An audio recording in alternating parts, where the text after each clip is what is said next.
What's going on, guys? Thought I'd take a minute to make this video today to try to explain some of the main differences between the USGI Rhino style of mount compared to the Wilcox G24 style of mount for the PVS-14. So, as about 5 other guys on YouTube today have probably told you, if you're looking to get into night vision, you're probably going to be looking at a PVS-14.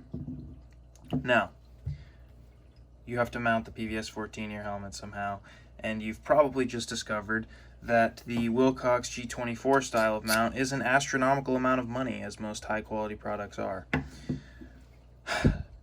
But the USGI Rhino style of mount isn't necessarily that expensive, depending on where you find it. If you look high and low, you could probably get a used one for about, 50 to 100 bucks, depending on where you're looking. Obviously, I'd make sure you're getting an authentic product, but these are quite a bit cheaper than these 90% of the time.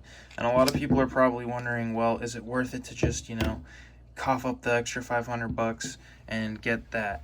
Well, in my opinion, the answer is, if this is all you can afford, go for it. And it's going to work out just fine for you. If you have the extra money to get this, or you're willing to wait and save the extra money to get this, definitely do it. Totally worth it, and you're future-proofing yourself with the dovetail style of interface for the J-arm, because if you want to eventually upgrade to binos, a lot of binocular style night vision comes with a dovetail on it, so you'll be good to go there. But you can definitely get away with this Rhino style of mount. So this one's actually my buddy's. I don't run this one. I am running a G24 now, but I was actually very impressed with this mount and all of the capabilities that it offers in comparison to the G24, because as far as adjustments go, you have pretty much all the same adjustments. So if you flip this lever here, you have your height. Excuse me here while I try to get this thing to work. Yeah, it's just stiff. So you got your up and down, and you can cam it shut, and it's stuck, it holds itself in place, and it's pretty solid. It's not just going to slide. Whereas with the G24, you have this front style of switch, and you can slide it up and down. You also have your tilt. So on the Rhino style of mount, this is the Rhino 2, and it's over here, and you just tilt it back and forth, and that will move the tube. Basically, if this is your head, it would move it up and down like so. So both mounts have those adjustments. On the Wilcox here, it's right on the side, and you just give it a twist similar to the Rhino.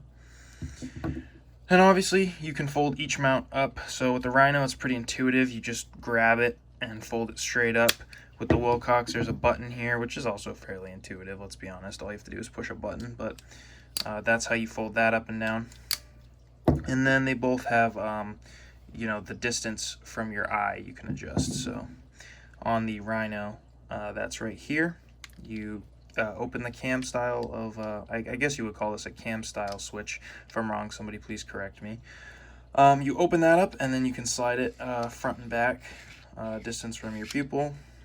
And then on the Wilcox here, you would pinch both sides, and you have forward and back.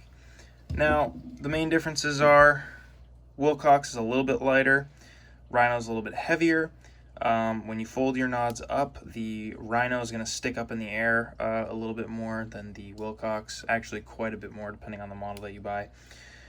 But these are compromises that if you're willing to make them, again, this will get the job done. This works.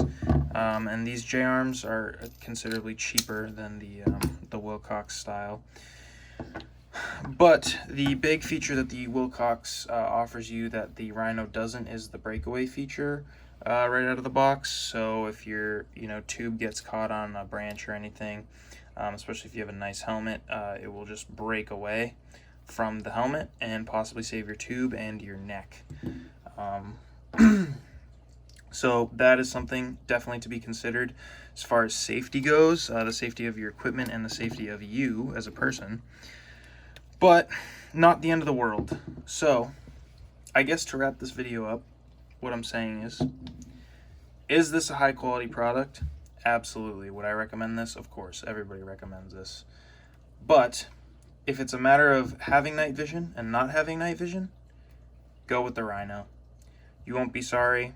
You'll have a good time. And if you really want to upgrade down the line, then just save up some money. But hey, at least you have nods in the meantime. So if anybody disagrees with me in the comments and wants to try to fight with me on the internet, go for it. Again, these are just my opinions. These are just some things that I've noticed. I'm not a night vision professional. I don't use night vision for a living. Just in it as a hobby, and I think it's a good time. So take it for what it's worth, and thanks for watching.